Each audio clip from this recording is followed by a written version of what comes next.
लेकर जाने की। देखिए काफी सारे स्टूडेंट्स के मैसेज मेरे पास आते हैं, कॉल मेरे पास आती हैं, वो यही कहते हैं कि सर मैं पढ़ता तो बहुत हूं पर मेरे जो रिजल्ट्स हैं वो आ नहीं पाते, क्यों? फिर मैं उनको ये कहता हूं कि आप पढ़ते तो बहुत टाइम है पर आप किताब खोलकर बैठे रहते हैं, आप अलर्टनेस से पढ़ते नहीं हैं, आप अंदर की सतर्कता से नहीं पढ़ते हैं। आप उनमें से काफी विद्यार्थी मुझसे ये भी कहते हैं कि नहीं सर ऐसा नहीं है, मैं बहुत कंसंट्रेशन से पढ़ता हूं, बहुत अच्छे से पढ़ता हूं। फिर मैं उनको यही कहता हूं कि हर थोड़े टाइम के बाद गैप देना स्टार्ट कीजिए ताकि आपकी कंसंट्रेशन बने, अंदर से अलर्टनेस बने। कई विद्यार्थियों को यह समझ नहीं आता कि अलर्टनेस का मतलब क्या है। उनको ऐसा लगता है कि किताब खोलकर बैठना या फिर उसको देखते रहना ही पढ़ना है। मैं इसके ऊपर आज चर्चा करना चाहता हूं। एक बार एक चोर था, वो बहुत महान चोर था, चोरों के भी महान चोर होते हैं। उसका मतलब यह माना जाता था कि वो ऐसा चोर है जिस जगह वो चला गया वहां से बड़ा सामान चुरा कर लेकर आएगा और बिना किसी को पकड़े हुए। आज तक वो पकड़ा नहीं गया था, बस पता लोगों को था कि करता ये चोरी ही है, पर उसके प्रति कोई सबूत नहीं थे और कभी पकड़ा नहीं गया था। यह हमेशा होता चला आया था, ऐसा निरंतर चलता रहता था। एक बार समय बीतता चला गया, बड़ी बड़ी चोरियां की, खूब नाम कमाया उसने अपने क्षेत्र में, ठीक है। और जैसे वो वृद्ध हुआ, बुढ़ा हुआ, तो उसने अपने बेटे को अपने पास बुलाया। उसने कहा कि बेटा देखो तुझे भी चोर बनना है, देखो जो जिसका काम है वो उसी को वही तो सिखाएगा। तो वो कहता है बेटा तेरे को भी चोर बनना है, मैं तुझे सिखाता हूं कि चोर कैसे बना जाता है। बेटा कहता है ठीक है पापा आप मुझे सिखाइए, मुझे भी आपके जितना महान चोर बनना है, ये छोटी मोटी चोरियों से मैं तंग आ गया हूं। तो बाप कहता है चल मेरे साथ चल, आज हम राजमहल में चोरी करेंगे। बेटा कहता है पहले ही दिन इतनी बड़ी चोरी?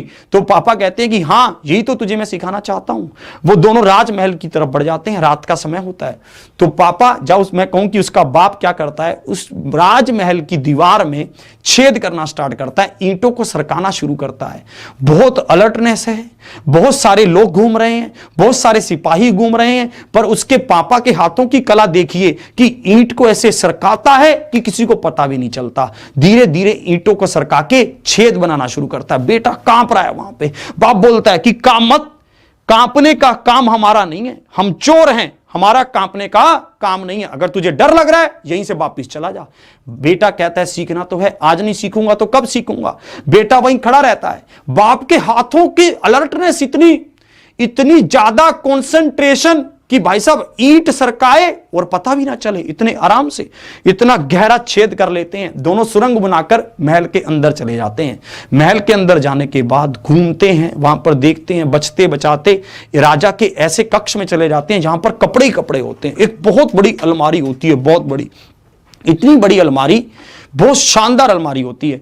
बाप उस अलमारी के लॉक को खोलता है चोरी से और बेटे को कहता है इस अलमारी के अंदर घुस जा और जो तुझे पसंद है वो कपड़े उठा ला। बेटा उस अलमारी के अंदर घुस जाता है। बेटा उस अलमारी के अंदर घुसता है, बाप बाहर से लॉक बंद करके अपने घर भाग आता है चुप। और भाई साहब क्या करता है, आते आते बाहर आवाज भी लगा जाता है, अंदर चोर है, चोर है, चोर है। भाई साहब भीड़ मच जाती है, पूरा राजमहल इकट्ठा होने लगता है। बेटा देखता है कि बाप तो चला गया, आवाज भी आ रही है उसकी कि चोर चोर चिल्ला कर गया है। बेटा कहता है ये बाप कैसा, आज तो ये मरवा के गया है, ये कहता तो तुझे सिखा कर लाऊंगा और ये तो मरवा के चला गया। बेटा कहता कि मैं करूं क्या, अब अंदर फंस गया।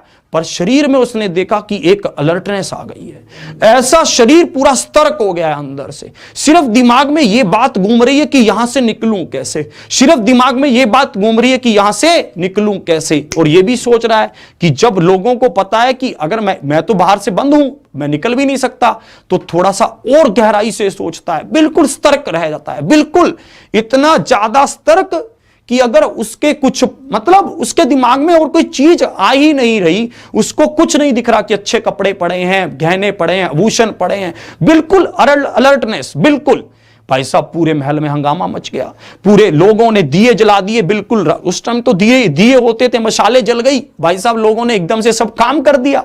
वहां पर जब एकदम से मशालें जल गई तो घूमते घमाते एक दासी उस कमरे में भी आ गई देखने के लिए कि कौन है भाई इधर। कपड़ों का वो था, उसने सोचा यहां पर तो चोर करने ही क्या आएगा, पर जैसी वो अलमारी के पास से गुजरी उसको कुछ खचखच की आवाज भी सुनी। उसने सोचा चूहा है, बोली सोचा कि चलो खोल कर ही देख लूं। जैसे उसने उसको खोल कर देखा तो अंदर से आदमी था देखा, उसने एकदम से जो दिया था उस पर फूंक मारी और ऐसा भागा, महल से बाहर भाग गया। उसने पीछे मुड़कर नहीं देखा कि जिंदगी में पीछे क्या हो रहा है। भाई साहब, सिपाहियों ने देख तो लिया, उसके पीछे दौड़े, सिपाही उसके पीछे दौड़े। एकदम से वो दौड़ता गया, महल के बाहर निकला और जो वहां पर कुआं था उसके अंदर पत्थर फेंका और दूसरी दिशा में भाग गया। सिपाहियों को लगा कि ये कुएं में कूद गया बचने के लिए, और भाई साहब सिपाहियों ने कुएं को घेर लिया और वो अपने घर पहुंच गया। जैसे घर पे पहुंचा, जाकर देखा पापा तो सोए हुए हैं, बाप तो सो रहा है, भाई चद्दर लेके सो रहा है। बाप बोला क्यों, तो क्या हुआ? भाई साहब बेटा आता है, एकदम से चद्दर खींचता है, कहता है क्या तुम्हारा मरवाने का इरादा था तो यही मार देते, आप मुझसे चाहते क्या थे, लेकर ही क्यों गए थे? तो बाप उसको कहता है तुझे बताना चाहता था कि तू जिस चीज को अलर्टनेस सोच रहा है ना, वो उसका क्षणिक भर भी नहीं है। तू जो सोच कर बैठा है ना कि मैंने तो जितनी भी चोरियां की हैं, मैं बहुत सतर्क रहकर चोरी की है, सतर्कनेस उसको नहीं कहते। सतर्कनेस उसको कहते हैं, अलर्टनेस उसको कहती है जो चंद पलों में, चंद लम्हों में तूने उस अलमारी के अंदर महसूस की। जब तू अपने घर पे बैठा है, जब तू छोटी चोरी कर रहा है, तब तो तू कैसे भी कर लेगा, पर बड़ी चोरी करने के लिए, बड़े कुछ हासिल करने के लिए तुझे क्या चाहिए? वैसी अलर्टनेस चाहिए। आप अपनी जिंदगी के कुछ ऐसे पलों को याद कीजिए जब आपको कुछ रास्ता ही नहीं दिख रहा था, आपको लग रहा था कि भाई साहब आज जा तो मौत है, जा फिर बस ये करना पड़ेगा। जिंदगी में ऐसे कुछ पल हमेशा आते हैं जब लगता है कि बस जा तो आर जा फिर पार। ये आर जा पार की ही लड़ाई है मेरे दोस्त।